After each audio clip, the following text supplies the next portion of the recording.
Of course, that question is like, the African knows his problem best, that I can tell you. The African knows his problem best. You can tell me what is my problem. Can I ask you what's wrong with you, Peter? Or I come and tell you, Peter, this is wrong with you this morning? No, no, no. You ask me, how are you doing? That is why we have it here. How are you doing? Then I'll tell you, I'm doing fine. If I'm sincere in telling you that I'm doing fine, it means I'm doing fine. If I'm not sincere, that's altogether a different thing. So, Africans know their problems best. Let nobody pretend that he knows our problems best. We know our problems.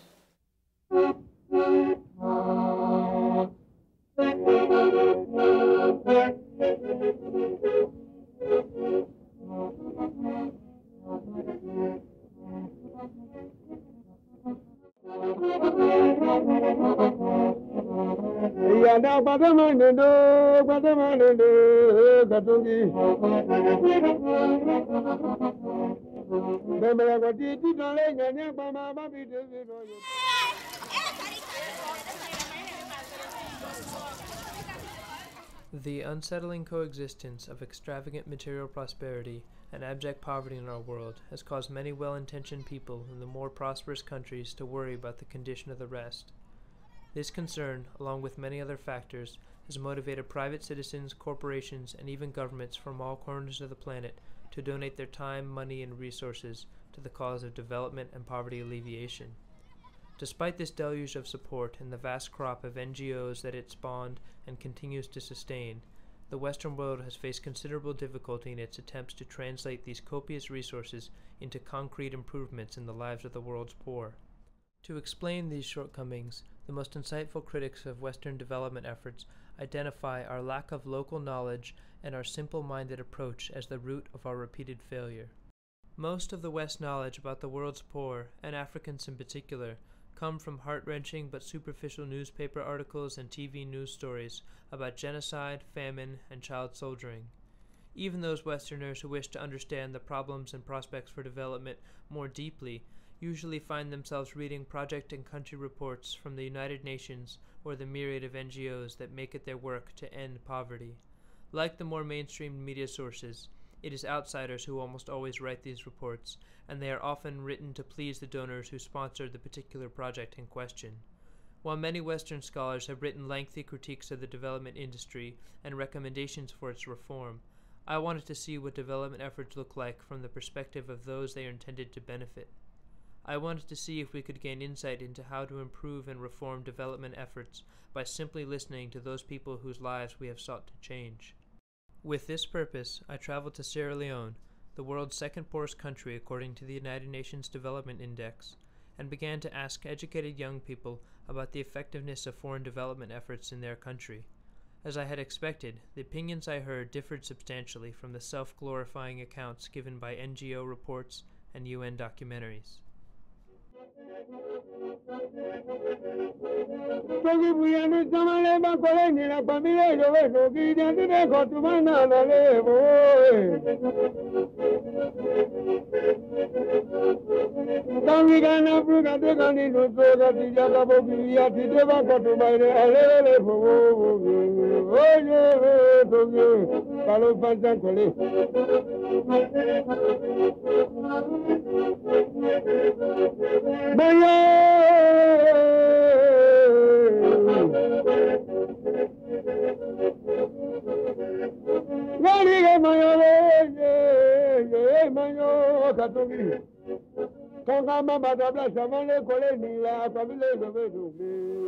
We have some of these NGOs that come.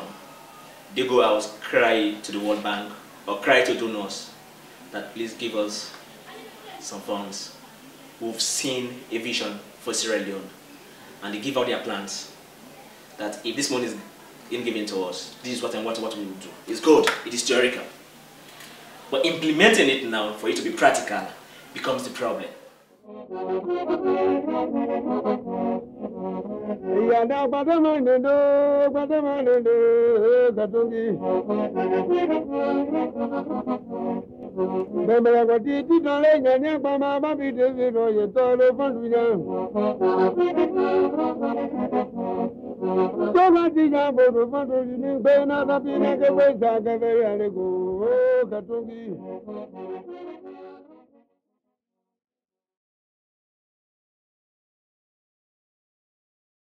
Sometimes I pity the white man.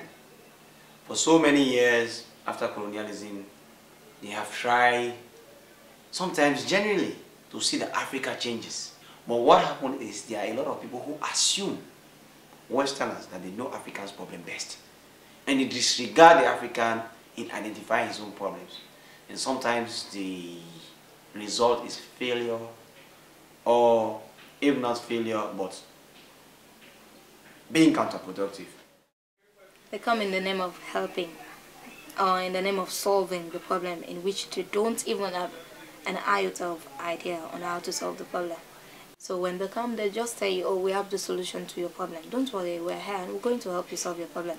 So the assurance is there. We're just waiting on them to solve the problem. Instead of telling us that you have the solution to your problem, all they'll do is, we have the solution to your problem, so just wait on us and we'll solve the problem.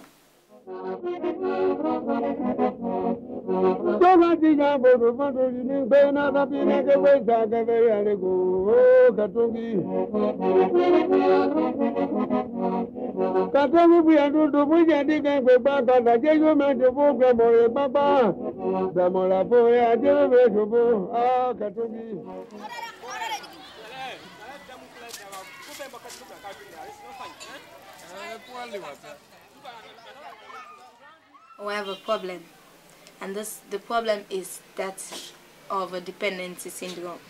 We totally depend on you people to help us. We don't see ourselves as people who will be able to do anything. All we do is wait until somebody comes to help us. That's the thing. You are poor, that man is rich. What you have never seen in your life, you only heard of, he has it. So naturally, you think that you can compete with him, even educationally or even, let's say, generally, economically, everything. You can compete with him because you know he has it and he's more powerful. That's the key point I want to underline. Simply because they are donors, they consider themselves to be superiors. And we being receivers, we consider them inferiors.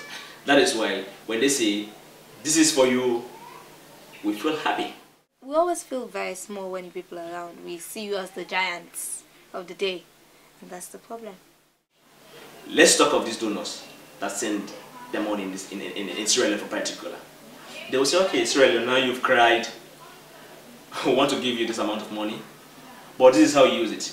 This is how you use it. This is how you use it. They give us conditions on how you should use it.